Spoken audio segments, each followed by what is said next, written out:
देशाच्या गौरवाचा, अभिमानाचा आणि उत्सवाचा दिवस आपल्या न्यायाचा, विजय असो प्रजासत्ताक दिनाचा.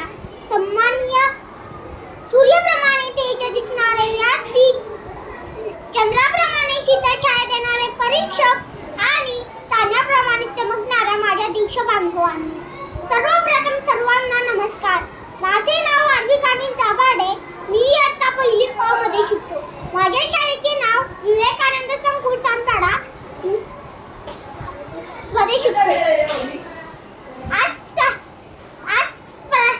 26 जानेवारी म्हणजेच आपला प्रजासत्ताक दिन. आपल्या सर्वांच्या आवडीच्या राष्ट्रीय सणानिमित्त मी काही 4 शब्द सांगणार आहे. ते तुम्ही शांतपणे ऐकून घ्यावे अशी मी नम्र विनंती करतो. सन 1950 पासून दरवर्षी या दिवशी आपण सारे प्रजासत्ताक दिन किंवा गणराज्य दिन म्हणून साजरा करतो.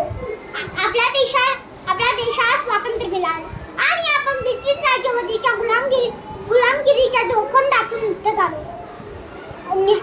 स्वातंत्र्य, समानता व न्याय देणारी, शिवाय माणसाला माणुसकी जगण्यास हक्क देणारी एक राजवट सुरू झाली.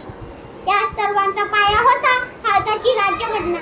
आपल्या भारताला स्वातंत्र्य मिळाले. भारताला स्वातंत्र्य मिळाल्यानंतर देशाला नवा आकार, नवी दिशा देणाऱ्या घटनेची निर्मिती करणे हे देशासमोर मोठे आव्हान होते. शेवटी ही जबाबदारी भारतरत्न डॉक्टर बाबासाहेब आंबेडकरांवर सोपवली गेली होती आणि ती त्यांनी पेरली. डॉक्टर बाबासाहेब आंबेडकरांच्या अध्यक्षतेखाली 2 वर्ष 11 महिने 18 दिवस परिश्रम घेऊन आपल्या भारताचे समृद्ध संविधान तयार झाले. 26 जानेवारी 1950 रोजी या दिवशी आपल्या भारताचे समृद्ध संविधान अंमलात आले. आज देशभरात जे उत्सवाचे वातावरण आहे ते कुणामुळे, तर आपल्या वीर स्वातंत्र्य सैनिकांमुळे. स्वातंत्र्यवीरांना करूया शतशत प्रणाम. स्वातंत्र्यवीरांना करूया शतशत प्रणाम.